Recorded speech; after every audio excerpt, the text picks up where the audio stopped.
Jacked Up Radio, 93.1 FM. Hey, this is Greg Giraldo. You're listening to Brent and Jason on Jacked Up, Jack FM. So right now we've got Greg Giraldo joining us on the phone line. How you doing, man? Good, man. How are you? I'm doing pretty good. I got Jason here with me, and we're just sitting around here stashed away in our spotter hole, all stoked about getting to talk to you. Well, it's good to talk to you guys. Now, Jason, I don't trust. You, Brent, I don't mind talking to, but Jason... That's cool. That's very cool.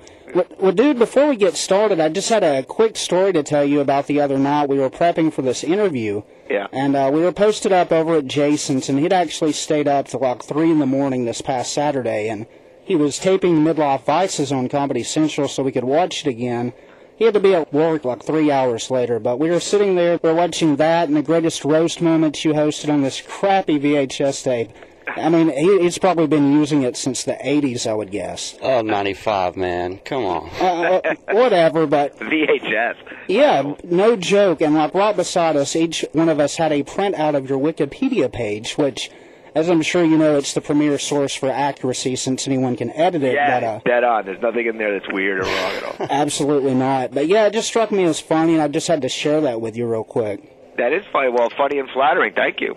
You know, when we do these roasts, the first thing everybody does, you know, of course, when you do the roast, you go on Wikipedia to check all the people that are going to be on the dais, and that's where everybody gets the material for the jokes we're going to write on the roast. And we've noticed, my friend and I, who we work together on the roast a lot, we've noticed that people tend to put like crazy stuff, you know, weird factoids on Wikipedia right before the roast about the people in the roast. I think to see if somebody uses that as a premise, you know, like, hey, you know, David Hasselhoff says here you used to live in North Korea for 12 years, you know, like just a complete made-up little fact that they stick in there. Yeah, just sort of bait them, I guess. Yeah, to have their own little private joke at home, you know. I got you.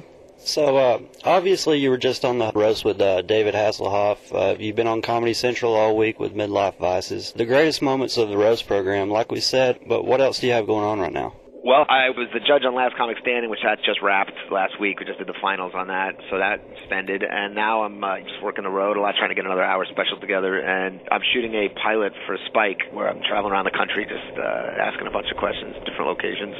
Oh, that's cool. Are you planning on coming to Georgia and shoot that, or are you trying to stay away from the South? No, we weren't going to Georgia. We were going to. We were supposed to be in Richmond, Virginia this weekend. I guess was the furthest south. We've been down to Laredo, and Texas, and Dallas, and San Francisco. We're going to go to. On this particular shoot, there's nothing scheduled in Georgia. No. Okay. Well, I mean, I know you're probably sick of roast questions, honestly, but I think out of all your appearances, my personal favorite was the Larry the Cable Guy roast, and that's when I really got hooked on your stuff. But what roast has been the most fun for you? You know, they're weird because they're like, I'm not one of these guys that enjoys things while they're happening. You know, like to me, it's all work. You know, I mean, and I gotta start bluffing my way through it more. I just watched the Hasselhoff roast. I'm kind of like scowling in the background a few times just because I'm thinking of jokes in my head as opposed to like pretending like I'm having fun up there. You know, so it's more like work than. But they're all cool. I like them all for different reasons. I would say the one I most liked was probably. I honestly don't know. I mean, the Flavor Flav one had like more of an edge, you know, because anytime you have like the race element, it makes it kind of uncomfortable and awkward and edgy, and I kind of like that a little bit. But they've all been good. The one I least liked, I guess, was Chevy Chase. Me and Jason were talking about that, and neither one of us had actually seen that, and we were going to watch it, but we hadn't been able to find that one yet. Yeah, they've done a good job of burying it. I mean, that was the first one. That was the first Friars Club roast that Comedy Central sort of. It was still being run by the Friars Club, so it was like this weird hybrid of.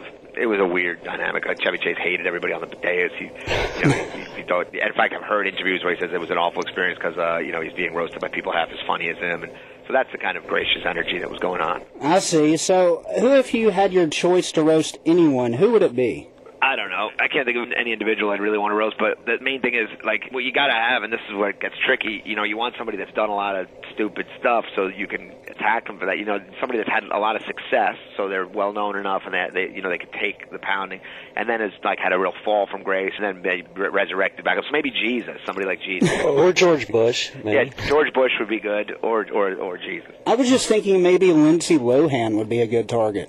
She would be good, although, again, you know, it's kind of like she's still, yeah, I mean, she'd be great. But you'd want her to sort of be back on her feet again. And you don't want her to hate the person or dislike the person or think they're total losers, which is where sometimes the roast can get a little sketchy. Like, if you don't respect anything the person's done, it's a little hard to do them in the positive spirit that they're intended. I mean, they look mean and they're funny and they're hurtful, but the idea is not to rip a person's soul out. It's to kind of like have, good-natured fun, although they've gotten kind of extreme. Yeah, absolutely. So do you write all your own material, or do you have like a helper with you? Well, I write all my stand-up stuff. I write myself. A friend of mine, Jesse Joyce, is a comic that opens for me a lot on the road, and we started writing roast jokes together, and so he works with me on all the roasts. You know, we take a long time to get ready for them, and then usually it's a crazy cram at the end where we, like, get there a few days early and just stay in a hotel and just kind of work around the clock for 3 days. And that's it. I got you. Well, now, one thing I was interested in, with some of your family being immigrants to the U.S. and all, is getting your opinion on the whole Arizona immigration fiasco. Well, you know, I have a lot of opinions, some funny and some not, but I mean, I guess, tell you the truth, that's the thing I'm working on for Spike. We actually sat at the border. We went and spoke to people at the border, and we watched people running across the border. I talked to some Minutemen, and I talked to some Latino advocates, and then I talked to some white supremacists down there. I actually talked to a guy who was the head of a pretty hardcore white supremacist organization in Arkansas.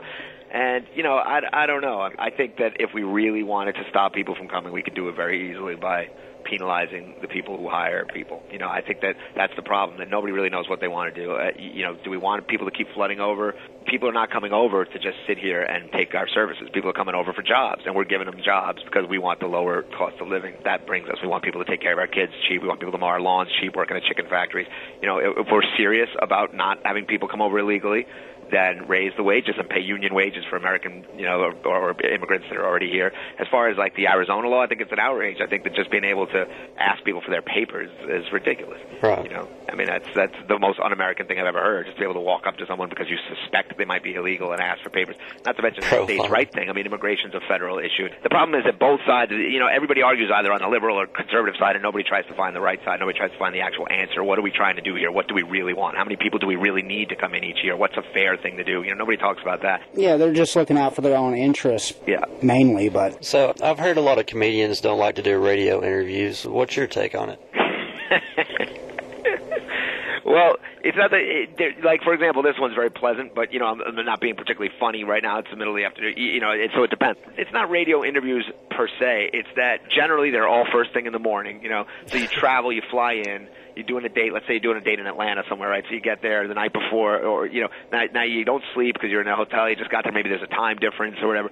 Then you get up on 2 hours sleep, and you're doing, like, you know, 6 or 7 or 8 radio interviews in a row. You're running from station to station, and, you know, and just got a minute or two. And each station has a very different dynamic with the personality, so you don't know if these guys want to talk conversationally or if they want you to just do jokes, and, you know, and then it gets awkward from place to place. So they're not generally that pleasant. But once you've gone through, once you know the people, once they know you, once you're comfortable, once everybody's comfortable with each other, you know, there's a lot of radio shows I love doing, you know, and I actually really like doing a radio. So, yeah, I mean, I think a lot of guys just see it as like a necessary part of the job as far as promotion, and that could be a drag, again, because it's at 6 in the morning, and then you got shows at night. And some markets, you come in, you start doing radio at 6 a.m., and they have you doing radio all day, basically, and then, like, maybe with some breaks in between, and then they'll have like a 5:30 or a 6 o'clock drive time bunch of radio stations, and then you got 2 shows to do that night. So now you know, it just seems to me like, you know, we're used to staying up, you know, and so all of a sudden you're getting up. It's like literally pulling all-nighters before doing your most important work, you know. Right. So that it gets to where the show almost becomes secondary. It's almost like, who cares how funny the show is? All that matters is you get enough press in. Okay.